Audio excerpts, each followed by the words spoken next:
E aí, galera, beleza? Como é que vocês estão? Meus amigos, o vídeo de hoje divide aqui em 6 tópicos e vamos começar falando sobre um tema que Bolsonaro classificou como coisa de maluco. As mensagens do celular Marcos Duval e o plano que o senador tinha com o ex-deputado Daniel Silveira.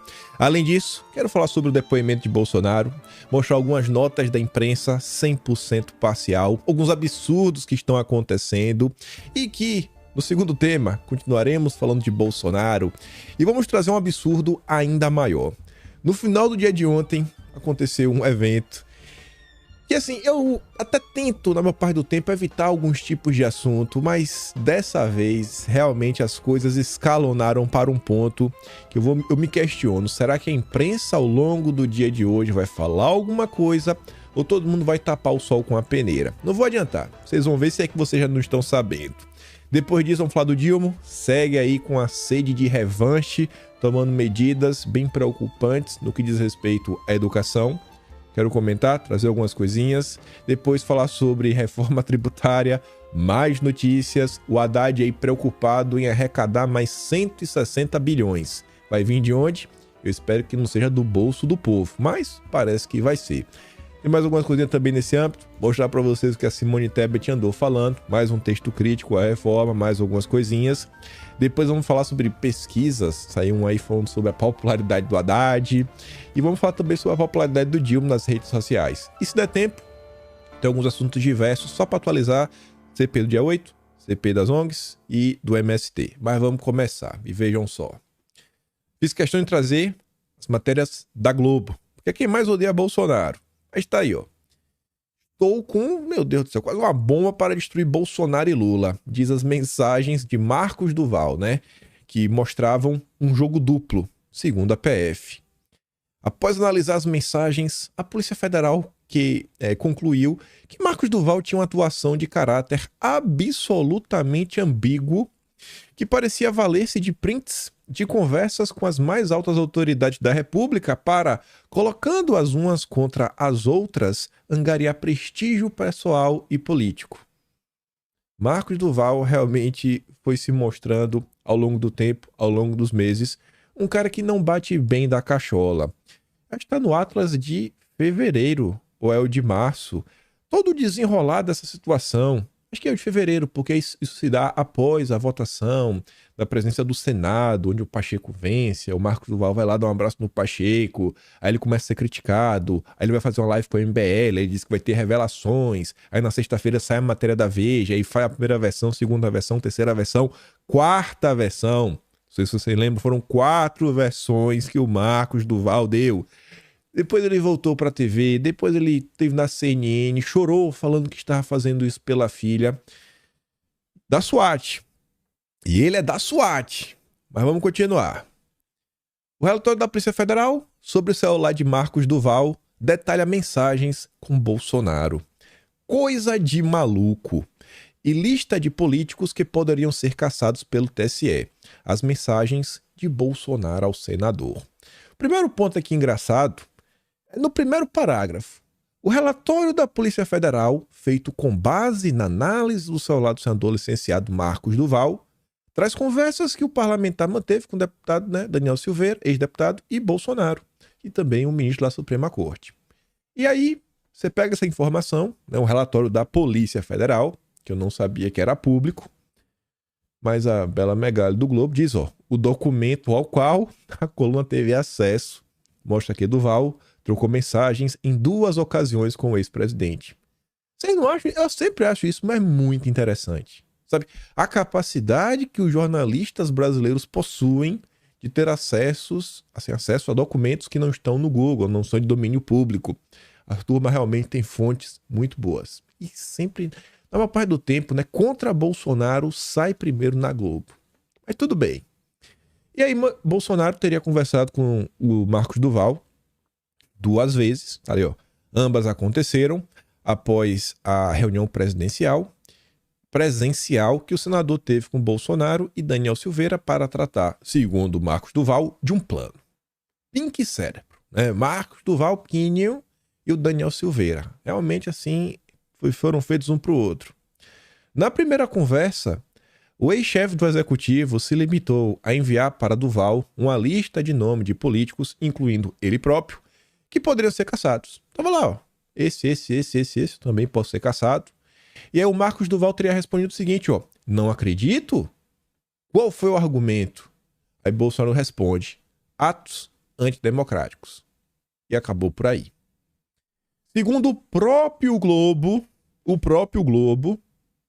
o segundo e último diálogo, só teve 2. O primeiro foi essa lista. E o segundo diálogo, vamos ver, né, se Bolsonaro estava envolvido no plano. O segundo e último diálogo, que consta no celular de Duval, é de 10 de fevereiro de 2023. Nele, o senador relata ao ex-presidente que a revista Veja o procurou para publicar uma matéria sobre a reunião que ambos tiveram com Silveira em dezembro. O senador diz ainda que acredita ter sido o ministro da Justiça, Flávio Dino, o responsável pelo vazamento das informações sobre o encontro. Neste momento, Duval compartilha com Bolsonaro prints da conversa que teve com Daniel Silveira a respeito da trama golpista.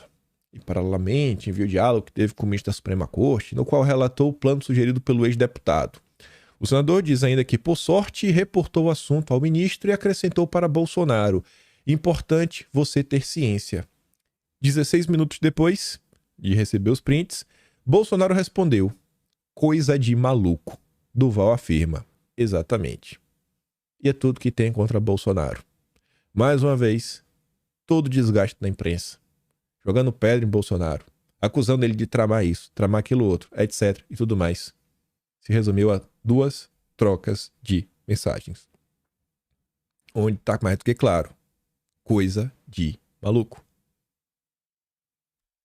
Bolsonaro ainda voltou no Twitter ontem para colocar: coisa de maluco. Prestou depoimento na Polícia Federal mais uma vez para falar tudo isso daí, coisa de maluco. Ele nunca compactuou com nada disso. A mesma coisa que eu falei ontem em relação à CPMI do dia 8, falo agora. Vocês acham que se tivesse algum material comprometedor em relação a Bolsonaro, já não teria sido divulgado no presente momento? Percebam que são várias denúncias que a imprensa vai fazendo, aquela chuva de matérias, tentando colar que Bolsonaro supostamente teria feito isso tramado, porque, pô, rapaz, todo o entorno de Bolsonaro fez alguma coisa menos ele, não é possível, isso é um absurdo. Essa, inclusive, é a tese da Natuza Neri. Não é possível isso. Todo mundo ao redor dele conspirava, menos ele, é o santo. Na minha concepção, você é até bondoso. 90%, para não falar 95%, 90% dos problemas que Bolsonaro teve não foram causados por ele, mas pela turminha que achava ter a solução para salvar o Brasil. Mas vamos continuar. Aí eu falei para vocês mostrar toda a parcialidade da imprensa. Bolsonaro já tá descolado, né? Assim, de ir na Polícia Federal.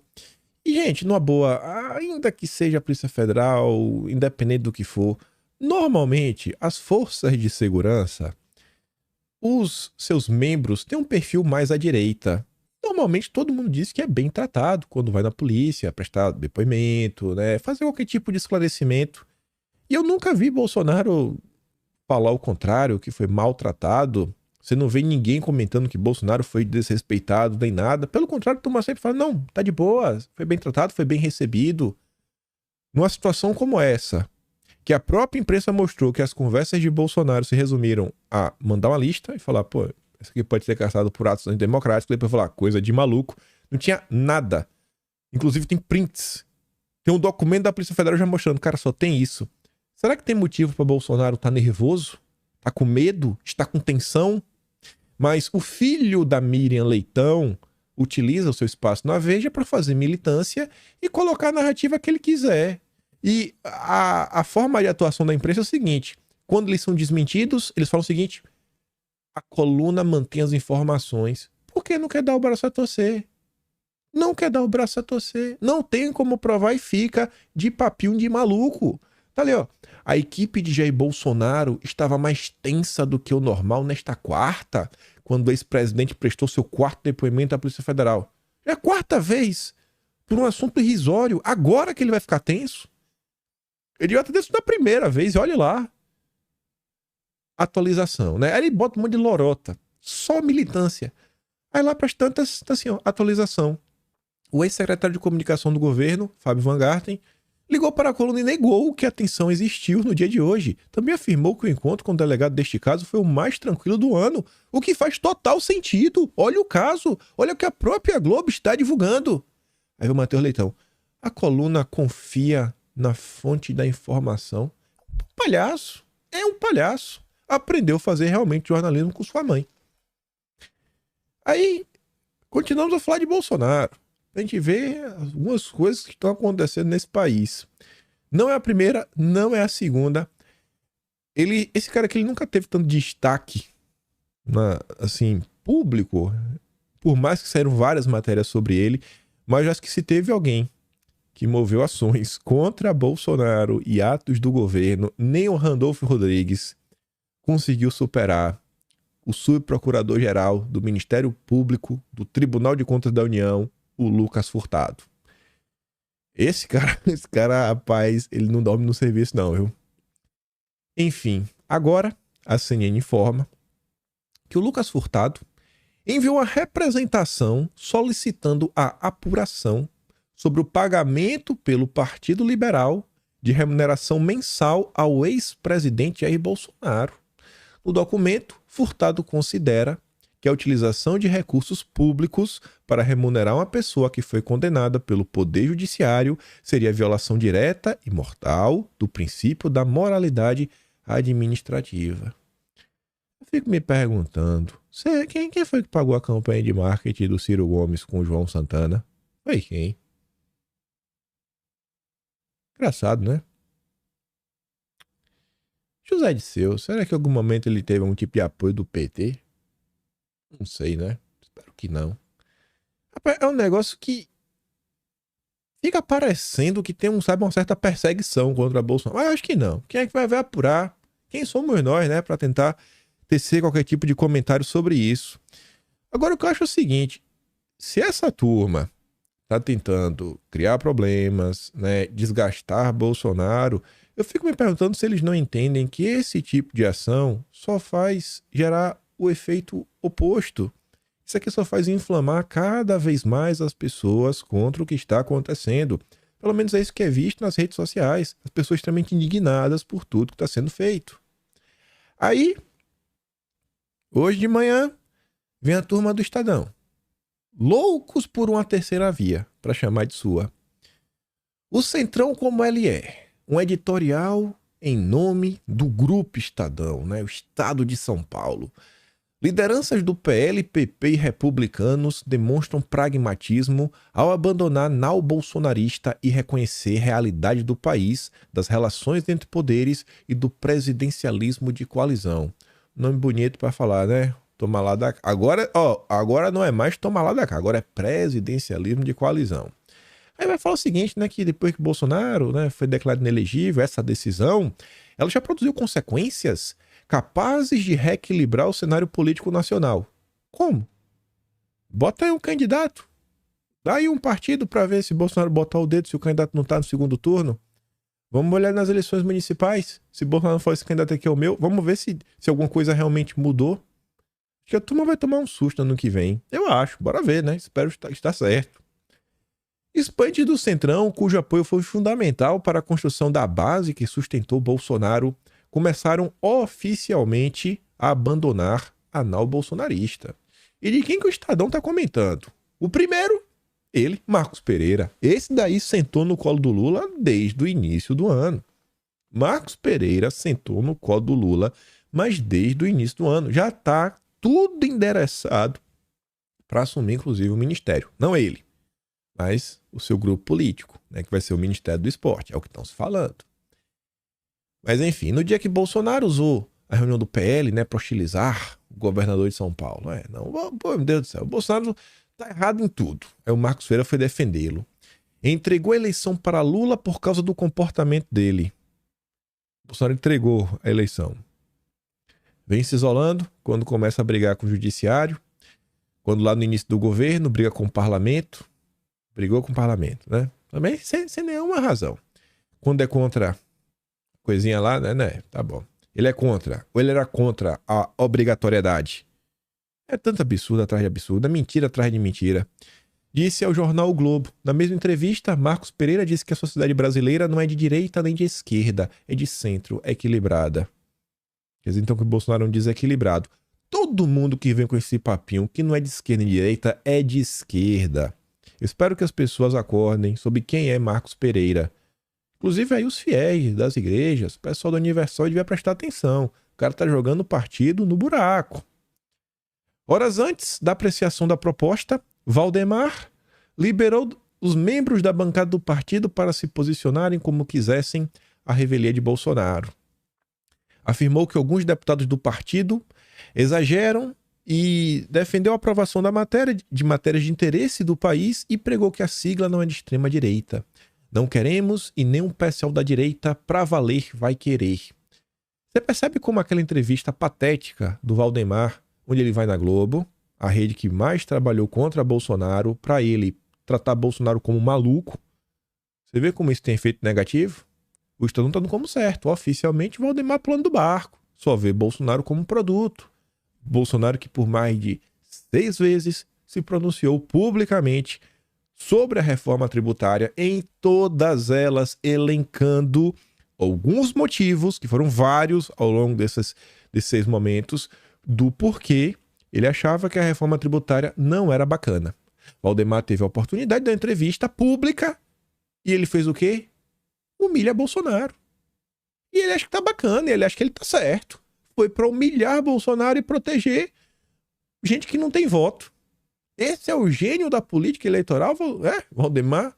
Não vai trabalhar por quem não tem voto e humilhar quem tem voto. Bacana, bacana. Eu espero que a turma tenha um plano B e dê uma rasteira no Valdemar, tô tomando raiva dele. Em um artigo publicado na Folha de São Paulo, havia um Ciro Nogueira também. Explicou o apoio da maioria da bancada a favor do arcabouço fiscal e da reforma tributária e declarou ser de direita não é ser anti-esquerda. Ser oposição não é tirar uma licença para ser irresponsável. Temos compromissos com o país e errar de propósito, como a esquerda já fez quando oposição, não é a oposição que o Brasil precisa. Assim, inúmeras pessoas criticando a reforma tributária, mostrando problemas, todo santo dia sai alguma matéria e a turma continua com esse papo de maluco, né? Oposição por oposição. Tá bom.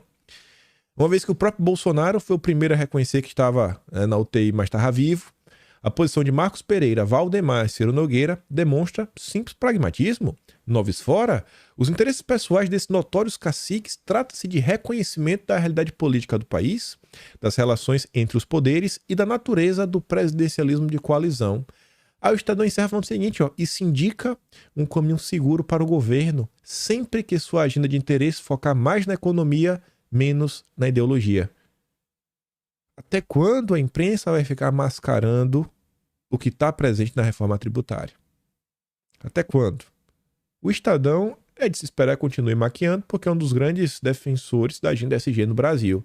Mas é o tempo todo isso. Para fazer campanha contra Bolsonaro precisa de mentir. É mentira atrás de mentira. Mentira atrás de mentira. Aí tá aí, o pragmatismo. Acho que o Valdemar tá procurando também um ministério para chamar de seu, né? E não é porque o Valdemar, o cara, né? Porque tem 20 deputados ali que tem que prestar contas, né, ao seu eleitorado, aos seus governadores. Você acha que se oferecer o Valdemar aceita? Lula autoriza negociar Caixa e Funasa e discute trocas em bloco com o Centrão. No primeiro momento aqui tá falando do PP e republicanos. Mas tá ali, Lula deu aval para que aliados negociem cargos ao PP, republicanos, no primeiro escalão e também órgãos como a Caixa e a Funasa. Bacana, né? Não é de direita, é a turma de direita, viu? Não é de esquerda, tá bom. Centrão já dá como certa a entrada no governo Lula. Veja o que pode mudar na estrutura. E aí tá listando, né, o que o republicano deve assumir, o que o PP deve assumir, tá falando do Ministério do Desenvolvimento Social e também a Caixa Econômica, indicar lá o presidente. Renato fala assim, Marcos Pereira quer transformar os republicanos em uma filial do PT. Manobrou o partido para que seja uma base de sustentação do governo no Congresso. Resta saber quanto o partido concorda com a aproximação de uma ideologia que defende valores completamente antagônicos ao da Igreja Universal do Reino de Deus. Olha essa. Essa foi de ontem. Essa foi de ontem. A turma que botava o dedo na cara de Bolsonaro, de orçamento secreto, disso, daquilo, outro. Emenda parlamentar do jogo democrático. Agora é do jogo democrático, rapaz. Emenda não é propina, nem modo sujo de fazer política. É instrumento democrático, distribuição do poder. O problema é sua perversão, como no orçamento secreto.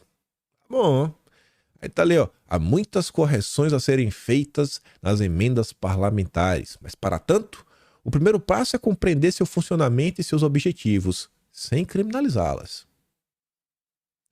Rapaz, é sensacional. Fora de São Paulo, não existia. Depois virou... existe ou não existe? Existiam contradições. Aí depois, beleza, agora existe. Aí agora existe, mas não é relevante. Fora de São Paulo perde relevância, fica preso ao passado, né? E ignora fracasso de ditaduras de esquerda. Passados 33 anos desde sua criação, Fora de São Paulo já não tem mais a relevância que tinha. Mas antes nem existia. Antes nem existia. E se tinha relevância, por que não saía matéria no Estadão para comentar sobre isso? Porque os jornais escondiam o que vinha sendo discutido, o que vinha sendo proposto. Que piada. Aí lá pras tantas, a turma do Estadão vai conversar com os pesquisadores que estão ajudando o PT a entender a direita e etc, tudo mais, né? Aí eles falam assim, ó, que nesse contexto, Foro de São Paulo virou alvo da extrema-direita, que passou a disseminar fake news e versões sobre o evento. Tudo mentira. Não, tudo mentira. Não. Comunismo? Ih, rapaz, não existe não. Não tem comunista ali não. Não, é só um bate-papo, gente de boa, gente bacana. É besteira. E tá aí, o Estadão batendo palma. Bora. Tomar a terceira via. É o que eu digo. O Estadão solta algumas matérias criticando o Lula? Solta. Criticar o Lula é fácil. É o que essa turma quer. Mas eles jamais vão aceitar que existam pessoas nesse país que amem o Brasil, que tenham um compromisso com a nação, com o país se desenvolver, com famílias, com valores familiares. Eles não aceitam isso. Eles querem, no final do dia, hoje em dia, um woke, social-democrata, daquele jeito que só a FHC sabe fazer. Em busca do novo FHC. O jornalismo profissional também. Aqui não tem muito a ver com política, mas eu falei, rapaz, eu tenho que mostrar isso daqui. Não é todo dia. Não é todo dia não, já foram algumas vezes que a Mônica Bergamo ganhou um fact-checking. Aí os jornalistas ficam tristes, né? Porque eles não fazem esse trabalho, eles só verificam as pessoas de direita. Mas tá ali, ó.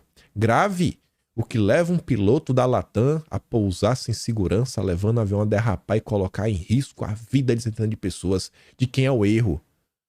Ah, tá afirmando que teve erro? Calma, Mônica. Tá ali, ó. Existem diversos procedimentos de segurança na aviação. A jornalista atribui ao piloto uma falta de responsabilidade sem averiguar os fatos. E toma aí um fact-checking. Esse é o jornalismo profissional. Voltando aqui só pro Estadão, que tá aqui na sequência.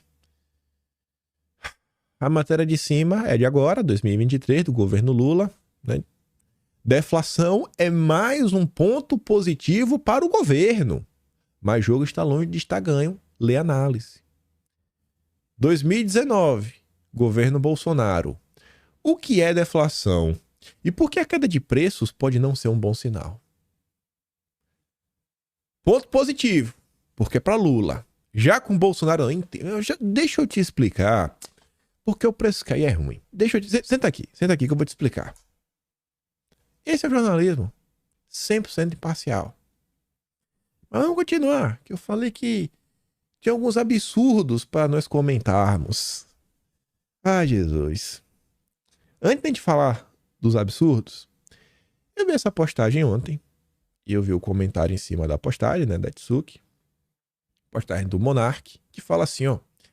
Eu prefiro Ciro Gomes do que o Bolsonaro para presidente. Ciro já defendeu a minha liberdade de expressão em público, citando meu nome. Bolsonaro nunca nem falou nada contra a minha censura. Eu não sou de esquerda, mas preciso que o presidente tenha coragem de se posicionar. As pessoas que Bolsonaro já defendeu publicamente no passado, quando ele fez isso, as pessoas foram ainda mais perseguidas. Agora, você percebe como no final do dia, a turminha, né, sofisticada, né, independente, eles não estão muito preocupados se a liberdade de expressão está sendo defendida, mas e eles? E o meu ego? E a minha posição? A Tsuki fala assim, ó, esse não é um problema só dele, mas de muitos. Não bastou um homem defender a liberdade de todos, de uma nação.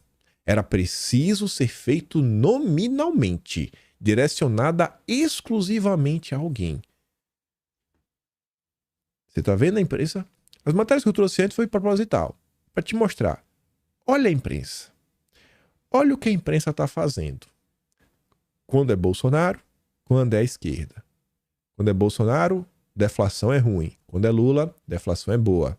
Quando é para falar do Foro de São Paulo, minimiza. Não, é besteira. Quando é para falar de um movimento mais à direita, criminaliza. Quando não acham nada nas mensagens, inventam. E confia na fonte, como é o Matheus Leitão. Quando é o Dilma e ele fala um absurdo, a imprensa abafa. Aí, não só isso, como inúmeros anos de dominação, pessoas na máquina, nos mais diversos setores, diversos partidos de apoio, como no caso da esquerda e da direita da esquerda, né, o PSDB, etc, tudo mais. Mas como é Bolsonaro, que com a base de 40 deputados e uns 10 senadores, minoria absoluta, não conseguiu fazer uma revolução no país. Meu Deus, a culpa é de Bolsonaro. E vamos botar algumas pedrinhas a mais. Monarca reclama. Ah, Bolsonaro. Liberdade de expressão, blá, blá, blá. Bom. Se preparem, porque tá acabando. E os deputados, é bom ficar de olho. É bom tomar jeito na vida dos deputados. Isso aqui aconteceu tem tempo. Esse tipo de notícia não terá mais. A partir de agosto, pode esquecer. Agosto e setembro que é a mudança.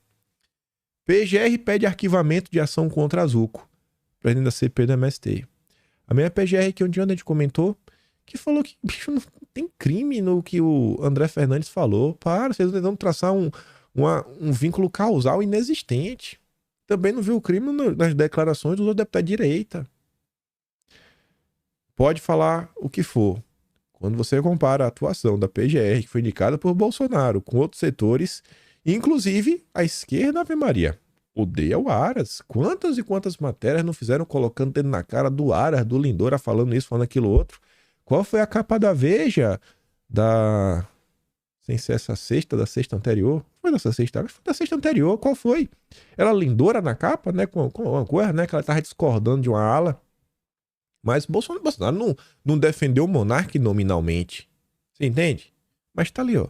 Lindora se manifestou nesta quarta a favor do arquivamento da investigação contra o Zuco. A suspeita é de que ele teria participado de crimes. Por quê? Não, patrocínio e incentivo a atos antidemocráticos. Seja em território gaúcho, seja em Brasília, no dia 8. Ele fez um post na rede social, né? Participou de crimes. Olha como a matéria é descarada. Suposto crime. Meu Deus do céu. Aí, eu sempre assisto Monark porque vai muita gente lá que não é de direita. E eu digo pra vocês, eu não fico vendo a turma da direita porque na maior parte do tempo eu tô sempre lendo notícia, meio que sei o que tá acontecendo. Eu não sei quando alguém traz assim, um furo, uma exclusividade, descobre alguma coisa interessante, mas normalmente circula bem. Eu tento usar meu tempo para entender o que a esquerda está comentando e que a imprensa está comentando para trazer para vocês e a gente vê também muito mais o outro lado. E aí o Monark adora falar que Bolsonaro tem que denunciar, porque ele tinha que estar denunciando para as pessoas o que está acontecendo, isso, aquilo, outro, como se só falar fosse resolver. Pessoal, ontem teve evento lá no Planalto. Imagine se isso aqui fosse dito por alguém da direita. O Renato Janine Ribeiro, da Sociedade Brasileira para o Progresso da Ciência, falou, tá em vídeo. No próximo do Planalto, ele fala de problemas eleitorais na eleição de Bolsonaro de 2018. Assim, ó, levou ao poder quem jamais ganharia eleições livres e limpas. É uma afirmação séria. Se isso daqui fosse dito pela esquerda, hoje, rapaz, já estava prestando depoimento na Polícia Federal, celularzinho e notebook apreendidos, né, redes sociais derrubadas. Mas o monarca quer que Bolsonaro se posicione. Bolsonaro tem que falar grosso, pé na porta. E aí que teve outra coisa, que eu falei que eu até me recusava a falar na introdução do vídeo. Tem alguns temas que eu falo assim, rapaz, evitar porque é chovendo molhado, né? Muitas vezes. Eu acho que todo mundo tem uma opinião já bem formada no Brasil. Não acho que as pessoas vão mudar muito de opinião. Mas nesse caso aqui, eu acho que algumas pessoas mais ao centro, se é que esse centro no Brasil existe, né? As pessoas estão se meio na dúvida, será mesmo que o Bolsonaro é louco desse jeito? Será que ele não pode estar certo? Acho que essas pessoas que ainda têm esse questionamento, talvez possam se questionar um pouquinho. Porque o ministro aí, como vocês podem ver, vocês conhecem ele foi num evento da Uni, e no evento da Uni o ministro falou: nós derrotamos o bolsonarismo. É uma frase meio complicada, né? Você fala isso. Tanto que o Samuel Pancher, do Metrópolis, que não é bolsominion, né? Ninguém vai falar isso. Fala assim, olha, sinceramente, não lhe cabe, ministro. É uma frase bem empoderada. Eu acho que o santo tá com medo de falar mais coisas, né? Como o resto todo do Brasil. Aí eu fui dar uma olhada, né? Pra entender. Ver o que saiu na imprensa. Nós derrotamos o bolsonarismo, diz lá o ministro no evento da Uni. O ministro fez críticas ao bolsonarismo e reagiu às vaias que recebeu de um grupo ligado a profissionais da área de enfermagem. É engraçado que a CNN não consegue falar que grupo é esse e qual a ideologia política deste grupo. Seria muito importante. Nós derrotamos a censura, nós derrotamos várias coisas, nós derrotamos o bolsonarismo para permitir a democracia e a manifestação livre de todas as pessoas. As falas do ministro foram a reação a um grupo de manifestantes que protestava contra ele no Congresso da Uni. Além das vaias, eles carregavam uma faixa com a frase: o ministro lá, inimigo da enfermagem e articulador do golpe de 2016. Fala pesada. Mas vamos dar uma olhada, né? Porque o Metrópolis já trouxe uma explicação um pouquinho mais precisa. O ministro é vaiado e chama estudantes de bolsonaristas. O ministro foi vaiado durante o discurso no 59º Congresso da Uni, que aconteceu em Brasília. Os estudantes protestaram contra o posicionamento do magistrado no julgamento do piso da enfermagem e o chamavam de articulador do golpe contra Dilma. O ministro chegou ao evento por volta das 20 horas e olha só, naquele momento, estudantes ligados à Juventude Faísca Revolucionária. Será que são de direita ou de esquerda? E ao Movimento Revolucionário de Trabalhadores. Estenderam faixas contra ele a favor do piso. Pode-se ler: inimigo da enfermagem e articulador do golpe de 2016. Que vergonha, direção da Uni. E tá ali as imagens. Eu acho que aquilo ali é uma foice e martelo. Essa é a imagem disponível na matéria do Metrópolis, né? A foice e martelo é aqui assim, ó. Aqui atrás. Eu acho que esse cara aqui é o Che Guevara. Então, eu não sei porque a CNN ficou... escondeu a posição política do grupo. E aí eu fui tentar encontrar este grupo nas redes sociais. O Faísca Revolucionária. Ele tem perfil no Twitter. Esse grupo se auto-intitula uma aliança revolucionária, é da juventude com a classe operária. Juventude trotskista de trabalhadores e estudantes impulsionada pelo MRT Independentes. Tá ali, eles colocaram ali a imagem mesmo. Agora tu já imaginou... Ih, rapaz. Tu já imaginou se fosse o Cássio falando do Lula... ou André Mendonça? Já imaginou se esses estudantes fossem de direita com a frase dessa? Ih, rapaz. Olha, eu sei que é chover no molhado. É com frequência que vem algumas notícias ligadas ao judiciário, olha assim, eu falo, rapaz, não surpreende tanto, mas essa, comento com vocês, essa me surpreendeu um pouquinho. Eu falei, pô, acho que é desnecessário, sabe? Fala assim, derrotamos o bolsonarismo. Acho que é um pouco desnecessário. Achismo meu, né? Posso estar errado também. Tô na linha do Sam Puncher. Vamos ver como é que vai ser aí o desenrolar do dia. Quero muito ver o que a Globo vai comentar, né? Ou se a Globo vai ficar em silêncio. Principalmente a turma da Globo News. Mas vamos continuar falando do Dilma. Dilminho. E sua revanche. Não tem outra palavra, pessoal. Ah, não, esqueci. Aqui ainda vou vendo justiça, né? Aqui vou ver justiça. A do Dilma é essa daqui, é. Envolvendo justiça, só pra fechar. Aqui é outro tipo de notícia que as pessoas deviam colocar a mão na cabeça e se perguntar, rapaz, pensem bem o que estão fazendo. Olha a situação do Brasil. Olha quanto vocês já ganham, deixam de ganhar, como é a vida, a quantidade de férias por ano, recesso. Justiça de Minas libera juízes e promotores auxílio creche retroativo de até R$ 57.000 por filho. Juízes e promotores mineiros com filhos de até 7 anos de idade passarão a receber um auxílio creche de R$ 950 por criança. O benefício vale para o Tribunal de Justiça de Minas e para o Ministério Público Estadual. O penduricalho já estava disponível para servidores ativos desde 2010, mas agora se expande também para a promotoria e para a magistratura. Além do acesso ao benefício, as resoluções dão aos juízes e promotores o direito de receber o valor de forma retroativa, considerando os últimos 5 anos antes da publicação das resoluções.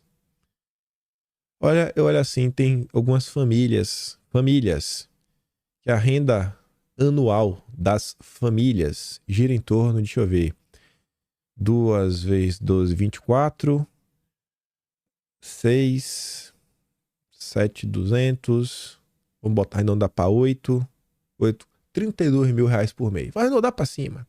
Se bem que tem 13º, né? Passa aí, bota 35 mil. Vamos botar 13º, um terço de férias. É aquela família que o pai e a mãe, cada um ganha um salário mínimo. Família. 35 mil reais no ano. Já inclui 13º e um terço de férias. Ainda tem desconto no salário, né? Um monte de besteirinha. Ela pode receber 57 mil numa só, porque é um auxílio para cada filho de até 7.950. Que país injusto, viu? Assim, você. Isso aqui não é só você dar um tapa na cara em relação ao gasto, sabe? Ao luxo, não é nada. É um tapa na cara das famílias. Famílias. O cara quer. Quantas pessoas hoje eu tenho certeza que queria ter um filho a mais? Ou até 3 filhos a mais. Mas fala, cara, lá atrás, meu pai, meu avô tinha, porque o pessoal na roça ajudava uma coisinha aqui, a colar, também era mais seguro. Lá atrás as pessoas até ajudavam, né? Hoje, se o filho ajudar, meu Deus, o pai é capaz de ser preso. Levar o filho, o cara é pedreiro, leva o filho pra trabalhar junto, até pra ensinar, vai pra cadeia. Vai pra cadeia. Mas aí, tá vendo? Umas coisas dessa me revolta, viu? Ai, coitado das famílias brasileiras, né? Isso é a grande parte. Aí, vindo aqui para a questão do Dilma, para mim também envolve muito questões familiares isso daqui, porque a escolha de cada família, eu acho que deveria ter opções das mais diversas. Mas pro Dilma não. Governo Lula acaba com o programa de escolas cívico-militares criados por Bolsonaro. Não é um programa para todas as escolas do país, não é obrigatório, vai quem quer, é extremamente disputado, é extremamente bem visto pelos pais, gera alguns resultados positivos, como o aumento de segurança das regiões, a redução do índice de violência dentro das escolas. Mas o Dilma não quer. O Dilma acha que é ruim. E tá ali, o governo Dilma decidiu encerrar o programa. Uma das prioridades do MEC na gestão Bolsonaro. Uma das, pelo menos foi justo. Porque outra prioridade do MEC era a alfabetização. Isso não dá pra negar, porque é um fato. Foi o primeiro governo da história desse país que criou uma secretaria para cuidar apenas da alfabetização. Contava lá que Nada Linda deixou um trabalho fantástico e o governo atual jogou no lixo. Ontem eu vi um mapa, eu não coloquei aqui, para não causar muita polêmica, que mostrava estados com o menor, assim, mostrava a taxa de analfabetismo ao redor do Brasil. Os estados com menor índice de analfabetismo e os estados com maiores índices de analfabetismo. Adivinha quais são os estados piores? Adivinha quais são os estados melhores? E tenta adivinhar onde a esquerda se dá melhor e onde a esquerda se dá pior. E aí você junta com essa notícia. E aí você entende, deve entender, né? Ou pelo menos tem algum vislumbre do que pode estar passando na cabeça do Lula. Aí o senhor Hamilton Mourão, grande defensor da democracia brasileira, não, tá de boa, é o jogo democrático, Lula! Talvez o Mourão, né, esteja ajudando o Marcos Pereira a aproximar o republicano do Dilma. Aí ontem ele ficou escandalizado. Olha só, a decisão revanchista do governo do PT ao optar pelo encerramento do programa das escolas cívico-militares no Brasil não pode ser esquecida. Meu Deus! Essa gente tira das crianças a maior riqueza, um ensino de qualidade, tira das crianças a oportunidade de construir um futuro melhor baseado em uma proposta pedagógica que abarca a formação conteudista junto à formação moral e cívica, gerando melhores cidadãos para o país. Cadê a união e reconstrução? Só vejo a destruição. Pronto, Mourão acordou. Estava dormindo, imbecil esplêndido. Estava dormindo, estava ocupado, pintando meio fio. Aí, o máximo que o Mourão faz é mandar um ofício. O cara é senador. O máximo que o cara faz é mandar um ofício. Para não ficar só no falatório. Deputado federal, Santa Catarina, Daniel Freitas, já meteu logo a sirene, ó, atenção, leia. Acabo de protocolar um PDL, sustando imediatamente os efeitos do ofício protocolado pelo MEC, o qual determinou o término das escolas cívico-militares. Explica o que está acontecendo, explica o que é o programa. Depois, faz questão de destacar que são mais de 200 escolas. Destaca que estes programas, né, estas escolas, levaram a redução da violência física de 82%, a verbal diminuiu em 75%, patrimonial caiu em 82%, também foi constatado que a evasão e o abandono diminuiu em quase 80%, e outro ponto positivo foi que 85% da comunidade respondeu satisfatoriamente ao ambiente escolar após a mudança. Pô, Mourão, vou trabalhar, irmão. Soltar um ofício e falar que você tá escandalizado não ajuda em muita coisa, né? Ainda mais você que vivia falando que o Brasil tava tudo de boa. Tudo de boa, era festa da democracia, frente ampla. Mas, por mais que o Dilma queira acabar, e aí você vê a importância de eleger governadores, inclusive mais deputados para poder avançar com o PDL. Mas tá ali, ó, governo de Santa Catarina vai manter funcionamento das escolas cívico-militares. O Ratinho Júnior no Paraná também vai seguir a mesma linha e o Tarcísio também. 13 governadores, mais à direita, fala não, a gente vai continuar seguindo. Tá dando certo.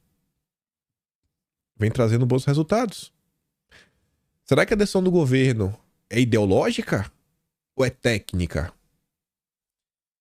Além disso, acho uma baita iniciativa também, baita proposta. Eu fico me perguntando quem seria contra, porque eu acho que isso aqui não é ideologia. Eu acho que isso daqui é tirar a ideologia. Deputada do PL, a Silvia, o IMP, quer exame para saber se está ficando biruta da cabeça, usando coisa que não deveria estar usando, para alunos de instituições federais. Simples assim. Não é para particular. Irmão, ela diz, ó, aqueles que já estão nas instituições federais, a deputada requer a apresentação a cada 6 meses de um toxicológico negativo. Tá de boa.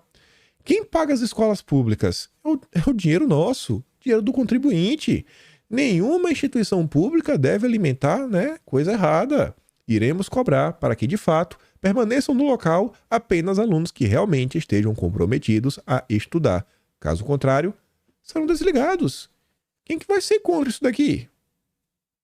Uma coisa é faculdade particular, é tua vida, é do teu bolso, tu tá bancando. Mas faculdade pública, paga com dinheiro do pagador de imposto e o cara aí tá levando a brincadeira, ficando maluco lá dentro, doidinho, financiando coisa errada. Aí não dá, né, irmão? Já é uma baita proposta, uma baita iniciativa, é isso aí mesmo. Isso aí mesmo. Não basta ser contra, tem que garantir que em alguns setores não pode entrar. Essa aqui já é do próximo. Eita, não é do próximo já, não sei porque foi aqui, mas enfim. Começando aqui sobre reforma tributária. Vejam só que bacana. Governo só cumpre meta fiscal em 2024 se arrecadar mais 162,4 bilhões, diz o Tesouro. Pouca coisa, né? 164 bilhões de reais. O governo federal precisa arrecadar, né, a mais para assegurar o cumprimento da meta de zerar o déficit de 2024. Mesmo com o esforço de arrecadação, o governo precisará contingenciar despesas para cumprir a meta. Mesmo se esforçando para arrecadar mais, tirar mais imposto do bolso do povo, ainda assim o Lula vai ter que cortar. O Lula não vai cortar. Não vai cortar nada. Isso significa que, embora o limite do arcabouço autorize um gasto maior, será preciso frear os repasses para evitar uma frustração nos objetivos traçados ou arranjar um valor ainda maior de receitas para destravá-los. Ou seja, já está tirando, ou o único caminho vai ser tirar ainda mais imposto no bolso do povo. Aí a Simone Tebet já veio avisar, exceções demais podem neutralizar o impacto da reforma tributária e aumentar a alíquota. Rapaz, se começar a dar exceção, a alíquota vai aumentar. Gente, deputado, eu tô achando que essa alíquota vai bater 30%. Tô achando que essa alíquota vai bater 30% ou mais. 25% era conversa pra boi dormir. Tem algumas coisas que demonstram, assim, eu não consigo acreditar mais em inocência. Eu acho que é incapacidade mesmo, sabe? É burrice. Quando eu vejo gente que se diz analista, que analisa os gráficos da Bolsa de Valores, do mercado financeiro, que faz acontece, o cara tá vendo o PT propor uma coisa e achar que o PT vai ser sóbrio. O PT, irmão. Você tá vendo o PT falando que isso aqui... Tu acha que o PT vai colocar uma alíquota bacaninha? Barato? Pelo amor de Deus. Onde é que as pessoas estão com a cabeça? Onde é que as pessoas estão com a cabeça? E não é só isso não. Não é só isso não. Olha só. Brecha para novo imposto na reforma tributária pode elevar o preço da comida. Pô, mas não ia zerar a cesta básica? Calma que a Folha de São Paulo vai explicar sobre isso, ó. A contribuição estadual, novo tributo inserido de última hora na reforma tributária, poderá elevar o preço de produtos no mercado interno, afetando o custo de transporte, de itens industriais, mais especialmente dos alimentos. Quem alerta? Especialistas em tributação. Contraditoriamente, enquanto a reforma propõe tributação zero para a cesta básica, a contribuição pode elevar o preço de itens como arroz, feijão, café, tomate, frutas, carne bovina, de frango, de suíno, além de soja, milho, fontes de óleos vegetais, ingredientes essenciais de diversos produtos como ração.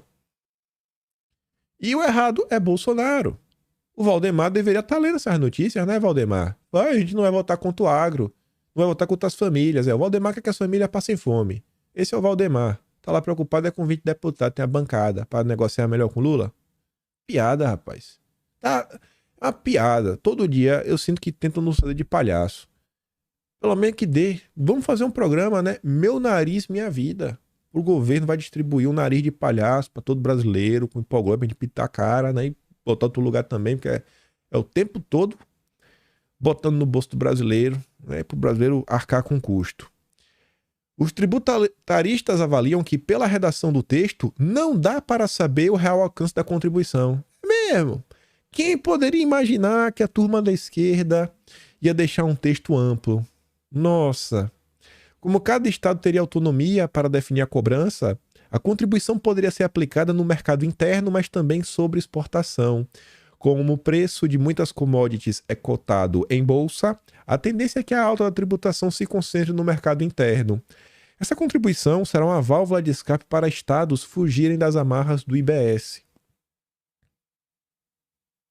Quem poderia imaginar que a esquerda faria algo assim? Quem poderia imaginar que a esquerda, nossa, não vai ser sábia, não vai ser responsável, vai taxar mais do que deveria. Nossa, o Dilma nos enganou de novo. Coitadinho, né? É o maior Hermínio Fraga do gatinho. Aí, pessoal, eu gosto de ler muitas vezes os comentários da Folha de São Paulo. Olha o nível das pessoas que assinam a Folha de São Paulo. Meu Deus, olha só. Jorge César Bruno. A Folha de São Paulo tá te falando. Esse imposto é o Cavalo de Troia, que foi anunciado no dia seguinte. A Globo falou sobre ele. A Folha também. A turma, olha só, é tão absurdo. A Folha de São Paulo tá falando, ó, a comida pode aumentar de preço. Cara, não é brincadeira. Isso é sério. Presta atenção. Olha o que tá acontecendo. É tão absurdo que a imprensa tá chamando a atenção.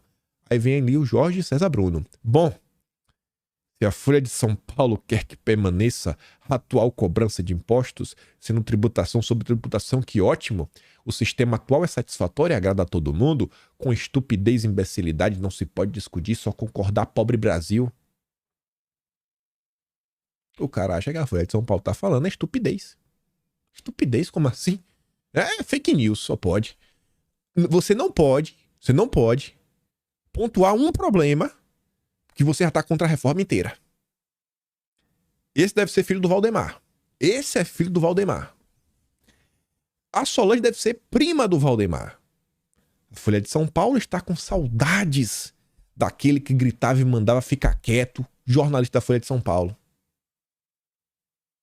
A Folha de São Paulo tá alertando que tua comida vai ficar mais cara, mas a prima do Valdemar tá maluca. Aí vem agora o primo do Valdemar, outro primo, Rubens Gonçalves. Ouvindo o comentarista na Globo News, o Haddad era o queridinho da Vila Madalena dos artistas em São Paulo quando candidato a prefeito. E agora Haddad virou protagonista e queridinho da Faria Lima, se torna exponencial para futuro candidato a presidente. E vocês vêm com a notícia destas, que a reforma vai encarecer a comida do pobre. Dá um tempo, esperem a medida entrar em vigor. A eleições são daqui a 3 anos. Ó, vamos aprovar uma PEC. Vamos aprovar uma... Olha só, vamos aprovar uma PEC e vamos ver se dá certo. E se der errado. Se der errado, deu, né? É primo do Valdemar. Tá vendo aí? Aí vem o Carlos. Deve ser irmão de consideração do Valdemar. A Folha lixo com desejo que se torna manchete. Subestima os seus leitores. Quanta desonestidade e falta de compromisso com a verdade. Aí, esse cara recebe um comentário do Pedro Luiz. Deve ser filho adotivo do Valdemar. Por isso cancelei a assinatura. Não vou pagar para colunista acumular clique. É só isso que a Folha de São Paulo quer. Se tiver aberto, leio. Se não, passo para a próxima notícia. A web está cheia de notícia correta e de graça. Essa é mentira. Essa é de mentira. Porque assim como o Valdemar da Costa Neto, que acha que Bolsonaro é um maluco, que essa reforma tributária é pelo bem do Brasil, que não tem nada de errado, não, que Bolsonaro só tá contra porque o Lula tá a favor, que é perfeita. Aqui, ó. É Escola Valdemar de Análise Política. Aí vem o Marcelo, outro primo do Valdemar. Folha de São Paulo segue na tentativa de desacreditar a reforma tributária, que é unanimidade entre tributaristas e economistas. Não tem ninguém contrário. Ninguém, zero.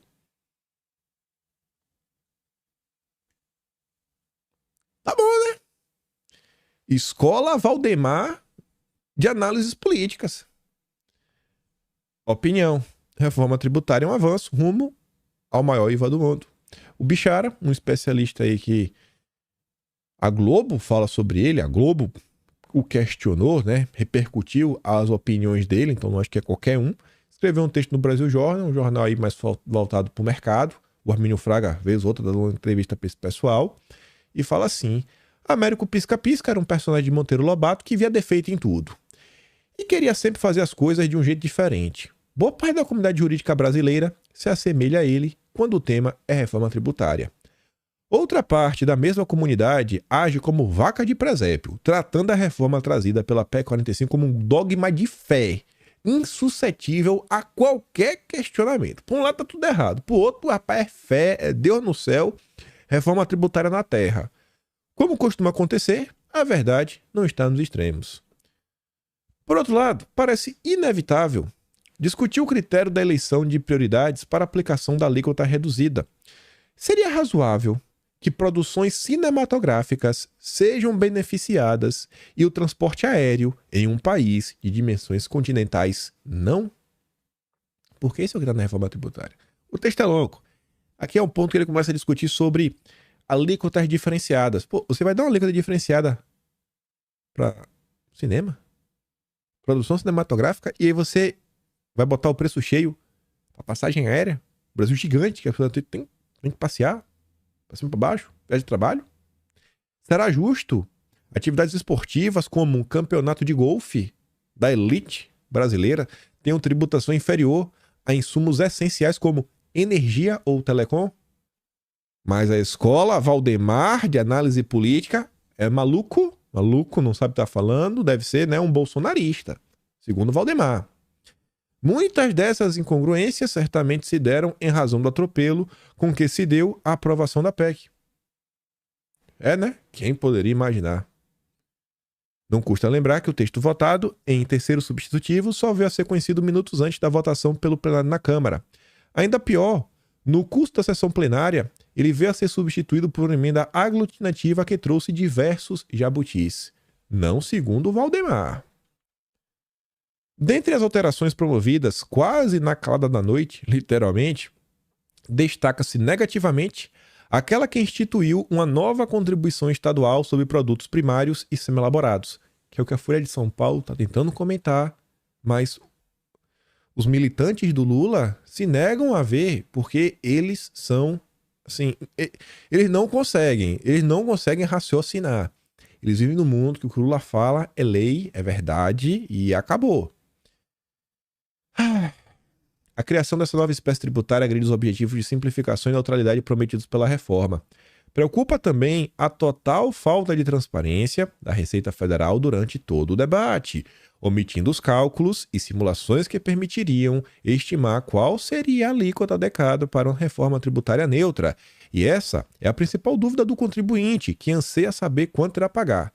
Bom, não é a dúvida do Valdemar. Valdemar acha que está de boa. A expectativa original de uma alíquota de 25%, em que 9% seriam devidos à União e 16% aos estados e municípios, já foi majorada quando a União, ao apresentar o PL 3887/2020, que regulamentaria a CBS, manifestou desejar uma alíquota de 12% para si. Com isso, espera-se que a alíquota da CBS mais IBS chegue a pelo menos 28%, que para o Valdemar tá de boa. Errado é Bolsonaro. Muito provavelmente, vamos ter o maior IVA do mundo. Causa também a apreensão que aspectos importantes tenham sido empurrados com a barriga, transferidos para a lei complementar. Existem nada menos que 57 menções à lei complementar na PEC. Mas para o Valdemar não tem nenhum problema, sendo que ela caberá, além de definir as regras gerais do IVA, também dispor sobre os regimes diferenciados, os requerimentos para compensação e restituição dos tributos acumulados, no caso, cashback, todas as hipóteses de incidência do imposto seletivo, né? Quem vai ser taxado, quem não vai, quem agride o meio ambiente, o que faz mal, né? Meio ambiente, saúde, ninguém sabe até agora, mas pro Valdemar tá de boa. Assim como a forma de representação e funcionamento do Conselho Federativo, que será responsável, inclusive, pela gestão dos créditos tributários. Mas que o Valdemar não está preocupado. Tudo isso gera insegurança jurídica, justificada pelo histórico do sistema tributário nacional e a sanha arrecadatória do Estado. E eles terminam com a frase que eu acho sensacional. Afinal, o cachorro mordido por cobra está plenamente justificado de ter medo de linguiça. O cara já foi mordido tanta vez pela cobra que vão linguiça aí, rapaz. Ó, ali, viu? E se vão agora, é melhor ficar, né? Ó, tô ligeiro, viu? Mas o Valdemar é amigo do Lula lá atrás, né? Chapa aí do Disseu. O maluco é Bolsonaro, segundo o Valdemar. Tá contra a pauta, né, do bem do Brasil. É um absurdo isso, viu? Absurdo, absurdo. Ainda vem o Alckmin. Tá realmente aprendendo a fazer política com Lula para negar a realidade. Tributária na Câmara foi sem tomar lá da cá. Não, teve nada. Ele diz, ó, quase 10 bilhões e 2 ministérios até o momento. Sem tomar lá da cá, né? 10 bi, 2 ministérios. De boa. Faz o L. Ai. Encaixou aqui perfeito tempo, né? Quer as coisas da popularidade do Dilma? Eu vou falar aqui rapidinho, 5 minutinhos. Se liga, ó. Popularidade de Haddad sobe no mercado financeiro. Haddad é o queridinho da Faria Lima. A Faria Lima, que vem se demonstrando cada vez mais anti-Brasil, adora o Haddad. saiu de 26% de aprovação para 65%, o que comprova que o governo Lula é um governo neoliberal, do jeito que a esquerda fingia odiar. Fingia, né? Porque agora o Lula, o neoliberal de vocês, tá aí, ó. Faz aí, faz o L.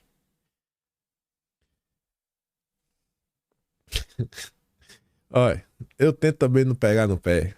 Tento relevar, mas vejamos. Tem uma postagem no Twitter, ela circulou bastante. Tá ali embaixo, ela teve 1 milhão de visualizações. Eu vi essa postagem ontem, mas falei, porra, eu não sou programador, eu não vou ter como aferir pra bater o martelo e falar que isso aqui é verdade. Por mais que aparenta ser verdade, é melhor deixar pros profissionais. O que é que o cara dizia? O Banco Central do Brasil lançará em breve uma moeda digital baseada no RC20. O contrato inteligente para seu CBDC contém uma lógica que permite que eles movam, queimem ou congelem livremente os fundos do usuário, ou seja, o teu dinheiro. Eles também poderão controlar quem pode movimentar fundos. Com dinheiro todo digital, imagina o poder que o governo vai ter. Aí você fala, será que isso aqui é verdade? A Exame foi perguntar.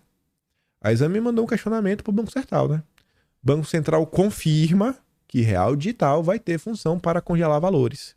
Falei, né? O Banco Central confirmou que o Real Digital deverá contar com funcionalidades que permitirão o congelamento de valores mantidos por usuários na versão digital da moeda brasileira.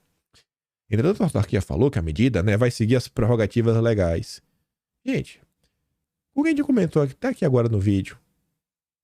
Para Bolsonaro aí, o seu salário podendo ser congelado, né? Congelado não, suspenso, questionando se o PL pode pagar o salário de Bolsonaro, tantas as coisas que vão fazendo. Tanto que vocês acompanharam a atuação da justiça contra pessoas de direita. Tu já imaginou uma ferramenta dessa num governo de esquerda? Tu já imaginou? Eu entendo que coisas assim têm um objetivo nobre, né? Você combater crimes, pessoas que fazem coisa errada, movimentações estranhas, etc, tudo mais. Mas num país como o Brasil, do jeito que as coisas estão funcionando nesse país, eu olho para isso aqui com uma forma assim, mas com muito receio, viu? Muito receio. Ai. Mas beleza. Ainda porque, pesquise, se você tiver interesse, pesquise depois sobre CBDC, que é Central Bank, né? Banco Central Digital Coin. É moeda digital dos bancos centrais. Pesquisem sobre esse assunto. Vejam o que vocês acham. Vejam quem está denunciando e quais são as preocupações que as pessoas levantam ao redor desse tema. Aí eu digo, eu tento não pegar no pé do Roberto Campos Neto, mas desde que ele fez um inventário de emissão de carbono do Banco Central, para mim ali acabou. Para mim ali foi um demonstrativo que eu falei, esse cara aí é qualquer coisa menos conservador. Ainda fundo de popularidade, Lula mantém baixa audiência e chega a 1,5 milhão com 5 lives. O cara fez 5 lives juntas. E não é que ele fez 5 lives no YouTube e deu 1,5 milhão. Não, é somando todas as plataformas juntas. Todas. Quando o Dilma fez a primeira live, eu cheguei a comentar o seguinte, falei, pessoal, olha só. Se na primeira flopou, gente, isso é um fracasso. Porque normalmente, quem já fez qualquer coisa, quem tem um projeto tal, sabe assim, o primeiro dá muito certo. Quando você fala, pai, tô com um projeto novo, vejam, você cria um certo hype e as pessoas vão ver. E a tendência é você perdendo a audiência conforme o tempo vai passando. Você tem audiência é uma coisa assim, muito difícil. E dito certo. A primeira live, super live, juntando todas as redes sociais que ele transmitiu. Todas. 584 mil views. Esse é o Dilma, hein? 5 lives, 1,5 milhão. Super popular. Já Bolsonaro, só em uma live, só umazinha, 13 milhões e 800 mil. Assim o quê? Ai. Lula faz quinta live. Olha os números. Apenas 7.600 pessoas vendo ao vivo. 5.391 no YouTube. 1.400 no Facebook. 643 no Twitter, no canal da TV Brasil 182 e no canal do Planalto 30. O cara tentou em tudo. 7.600. Sendo que uns 600 deviam ser jornalistas. E o pessoal do PT que abriu o celular só para aumentar o fluxo de pessoas assistindo. Patético o que está acontecendo. E é por isso que o Estadão está tão preocupado. O Estadão, a imprensa, destruir Bolsonaro. Por quê? Porque Bolsonaro tem voto. Bolsonaro tem audiência.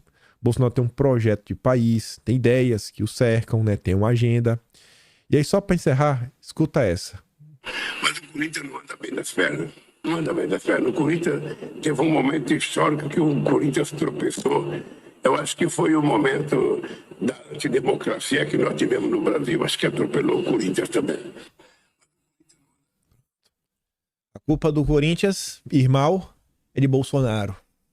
Da antidemocracia. Vejam só, né? Ai. Esse dia é uma piada. Mas é isso. Fico por aqui. Vou mandar esse vídeo lá pra vocês no Telegram. Se gosta do meu trabalho, passa no meu no canal. Tem um botão de valeu. Tem um Patreon aqui na descrição. Atlas Brasileiro, kimpaim.com/br. Depois de amanhã, sai o Atlas de maio. Tudo que aconteceu. E eu tava montando... Já montei, assim, a primeira grande estrutura do de junho. O de junho vai ficar bem interessante. Porque o de junho teve muito dossiê, que é uma certa retrospectiva histórica, algumas histórias. Eu ver como é que eu vou contar isso, né? Se você aparecer só um capítulo à parte, contar aquela história da LA Amazônica, umas coisas do Folha de São Paulo, umas coisas que envolvem algumas questões ligadas às ONGs, etc e tudo mais. Tem muita coisa que a gente comentou. Enfim, né? Já começamos a produzir. Não paramos. Vamos contar, né? O caos que foi esse desgoverno. Essa história, do que depender de mim e da galera, vai ser contada. E muito obrigado ao apoio de vocês. Continuam apoiando, porque literalmente só é possível, graças ao apoio de vocês, poder manter lá, né? Minha mãe, tia do Zap, meu amigo, que realmente ajuda a escrever, que eu não tenho capacidade de escrever sozinho lá. Aquelas mais de 300 páginas, tá sendo literalmente um livro por mês. Que os últimos 3 bateu mais de 100 mil palavras. É considerado um livro, né? Robusto, fora as notícias lá presentes. Enfim, se der pra compartilhar, fico feliz. Se não der, tenta voltar amanhã. Se não der, tenta voltar depois de amanhã. Mas sempre volta aí quando der. Aquele grande beijo e abraço, tamo juntos. Valeu, meus amigos. Fui.